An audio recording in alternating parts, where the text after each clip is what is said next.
Now, this week I sat down with former ambassador to the US, Joe Hockey, and former Secretary of the US Navy, Richard Spencer, the latter of whom made, and some might say, the grave error of going on the ABC's Q&A on Monday, where he was told in no uncertain terms how we should be protecting our country by none other than Green Senator Jordan Steele-John. And apparently AUKUS is not the answer.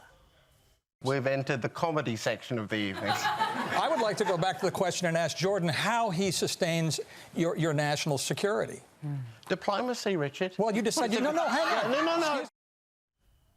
Spencer is one of the most impressive military men the US has produced, but I did have to start by questioning him on one decision. Your judgment seems to have been impeccable up until this visit here to Australia. For you to agree to go on the ABC's Q&A is mind-boggling. It does make me question the rest of your career. First of all, and I know, Joe Hockey, before you come in, that you'd said you were going to get the popcorn ready to watch him get annihilated. Yeah. And he did. And he did. Yeah. No, I mean, where else would you go apart from the Greens to learn about national security? Is something that I would ask you. But what was that experience like, first of all? And then I want to get your thoughts on diplomacy, which is what the Greens had suggested we do, rather than build up the strength of our military. Well, I tell you what, Erin, it's a pretty easy argument when you don't have someone talking over you on a continual basis. But it stems from something that I really believe that you have to keep in the back of your mind, which is the reason you have a very strong military is to give your State Department one more day to make their point. And people lose that context every now and then because they think, you know, that in the case of the U.S., we lead with the Department of Defense. No, it's the other way around. And diplomacy is the first tool that should be used. And you have to back them up with a big hammer. And you have to show that you can use the hammer, too. When it comes to Australia, I mean, you all are front and center in the theater. And as far as I'm concerned, this is truly an amazing time, amazing decisions being made. But what really gets me excited is now the U.S. can come and stand beside Australia as a supporting ally. And that, to me, is a game changer. Joe, in terms of diplomacy, and it's something you know a hell of a lot about, is it much easier to negotiate from a position of strength, particularly when you're trying to deter conflict? I mean, surely that's a fairly obvious kind of statement. Well, absolutely, and history proves it. I don't know how many times we have to repeat the lessons of history, but anyone that's studied World War II will look at the warnings that Churchill gave his own government about the build-up in Germany. And, you know, they nearly lost their entire army in France because of the speed and incredible ruthlessness of the German military in a very short period of time. And at that time, you know, the Polish had a massive military that fell over in, I think it was 2 months, to an invading German and Russian force. And the lesson, you know, again, referring to history, go back to 1939, 1940, the Soviets invaded Finland at that time because Stalin said, well, hang on, Germany and Britain and France have gone to war with Germany. They must be scared of us because they haven't declared war on us. So here we go, let's go into Finland. And he felt empowered because there was no opposition.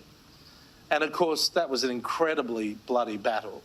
200,000 Finns against 1 million invading Russians.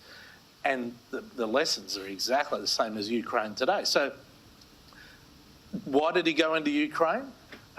Many reasons, but one of them is that he felt empowered. So the lessons of history, I mean, it's all repeating itself. Therefore, we need to be strong. We need to be emboldened. I saw that you'd made some point about ensuring that AUKUS is honoured, even if there is a change in administration, and what your thoughts are if a Republican is elected, whether or not it would be honoured and how we can protect it. That's a great observation, Erin. And we've been giving this some thought and talking to Joe and to Paul and to Mike. Australia is going to have to do some lifting here, and I think it might be well worth the while to have the ambassador and maybe even have AmCham and some others walk the halls of Congress, because the more you can ingrain this into authority and or law, not a quote-unquote treaty, but give it some more permanency so it survives transition governments, I think the better. Let's look at Ukraine now. Xi Jinping, you talked about the fact that traditionally they are not close allies. He's got a peace plan, apparently. Donald Trump, your former boss, and I did ask you if you watched him on Hannity yesterday, which I did, which shows that I have no life. But he actually made the point that if he is back in office, he could end the Ukraine-Russian conflict in less than 24 hours. I'm not sure how realistic that is, and I'm not sure your current views on Donald Trump. I think originally they were fairly positive, potentially, and then maybe went downhill slightly. But I want to know your thoughts on how the situation there could potentially end and how a change in administration potentially in the US could impact an outcome there in Ukraine. So first of all, let's talk about Russia-China first. I mean, one of the major issues that Secretary Mattis, who was my boss when I was in there, really stressed to everybody in the Department of Defense was the last thing we want to do is drive Russia and China together. Nothing good can come of that. I'm still stunned, though, what Xi, who goes and brokers a peace in the Middle East and is trying to get to the international table of being a superpower, could be going through his mind to go visit a person who the ICC turns around and puts a war crime warrant on. Let alone, even if that warrant's not there, what's been going on in the Ukraine? Why would you hug someone like that? I keep thinking that through, going, where is the upside to that for him? Which I think underscores... Does he care, though, about his reputation internationally?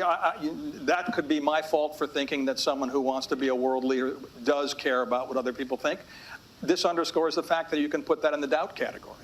The Ukraine, wow. You've painted a narcissist into a corner. I mean, go to the psychology books. That's not a good outcome. Would I have loved to have seen them leave Nord Stream 2 on the table and use that as an exit ramp? That might have been nice, but that's gone. It's not. I have no immediate answer. It's not a good outcome.